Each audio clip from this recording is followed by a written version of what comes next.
Underneath the rubble of New York's World Trade Center, a camera mounted on a small, remotely controlled robot helps rescue teams. Such robots and their cameras, microphones, and heat sensors proved invaluable after the disaster. Robots like this can go where people dare not, and they're immune to fumes, fatigue, and horror. They can even take unusual obstacles in their stride. Nice.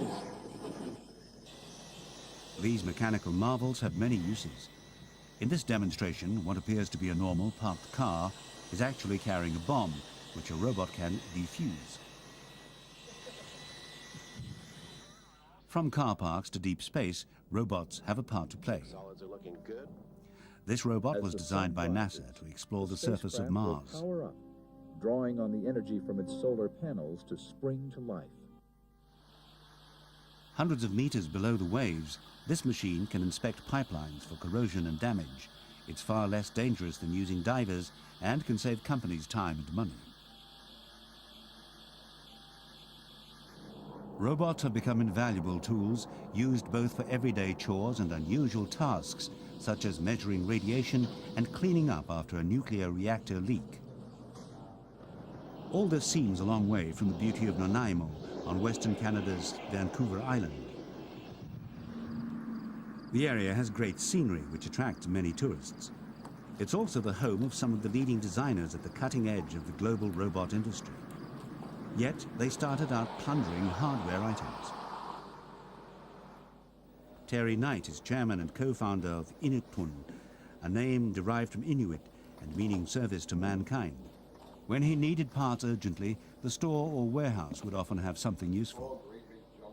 Although he was working on state-of-the-art devices, in the early days, he and co-founder Al Robinson had to make do with very limited means. And we could go out into that shed in the middle of the night with our flashlights and root through the piles and piles of what most people would call junk. And inevitably, we would always find the piece that we needed or the piece that we could modify. Often these robot pioneers adjourned to the local bar and restaurant, the Cranberry Arms, to continue their discussions.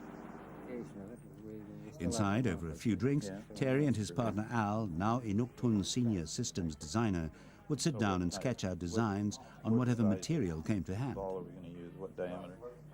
Well, when we originally talked peach bottom nuclear... From these humble beginnings, Terry and Al would create a world leader.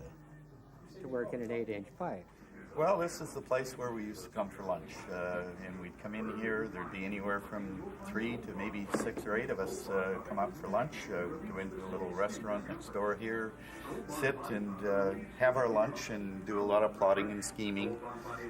We actually designed a lot of equipment on the placemats at the Cranberry Arms. From the Cranberry Arms to a purpose-built factory. Al Robinson has swapped the beer mat for a sophisticated computer with all the latest software. Inuktun specializes in remotely operated systems that can be used underwater in confined spaces or similar hazardous environments. It has won many awards for its innovations since the partnership between Terry and Al began in March 1989.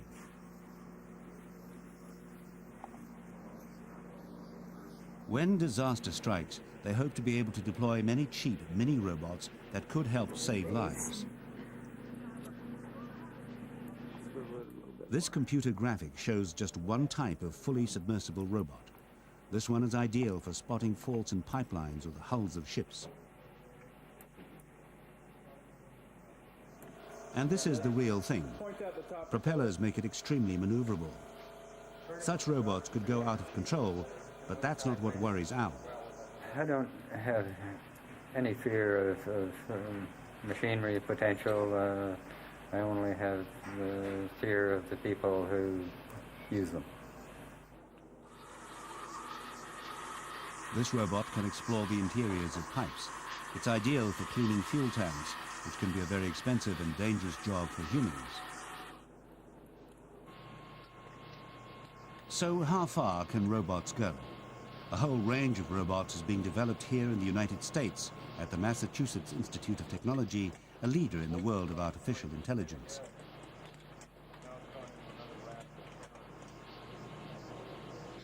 It includes robots such as COG, a humanoid machine with eyes, ears and a brain, which can respond to voice commands. In order to act intelligently, there's a lot of things you have to know about the world. And one approach is to try and tell an artificial intelligence program everything, write it out in great detail and tell it all the facts.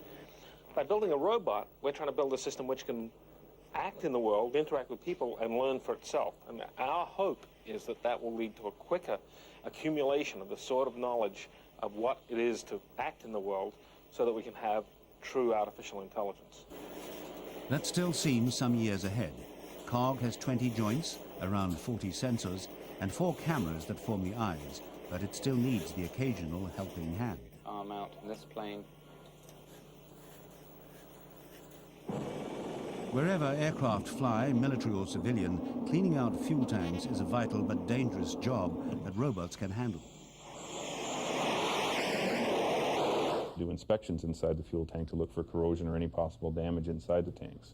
Currently that's done with people where they have to remove all the fuel from the tank, send people in special suits, do the inspection, then fill the tanks back up again. You've got fuel in there, there's a compatibility issue. Anything you're putting in, whether it be specific metals or plastics, may react with the fuel may react with them. So when your jet fighter is flying in the air, if it's got denatured fuel in it, you may actually have the jet fall right out of the sky.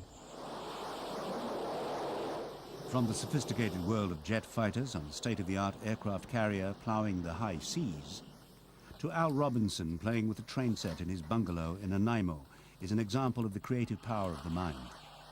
Al lives with his wife, their cat, and several prototype robots. He remembers mounting a camera on the front of this train when he was a boy. It was magazines like this which fueled the young Al's interest in science and discovery. From trains to aircraft and flying saucers, Al's mind was always on the future. Here, the inventor, aged 9, proudly shows a model aeroplane he built. Pictures of futuristic robots fired the boy's imagination and set him on a lifetime quest. Al's home is now a treasure trove of robot prototypes. Here's one he made earlier. It was built for a movie back in the 80s. The movie was called Runaway with Tom Selleck in it. It was being filmed in Vancouver, and the special effects company there wanted some of the stuff for it to be built by local companies.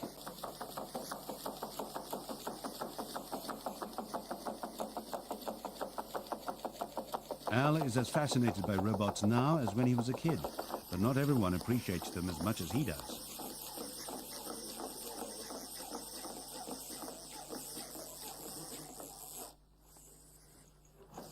It's a long way from the idyllic harbor of Nanaimo to New York's World Trade Center or an aircraft carrier in the middle of the Pacific. But it's encouraging to know that enthusiasm can lead to innovation that helps so many of us around the world, wherever we happen to live.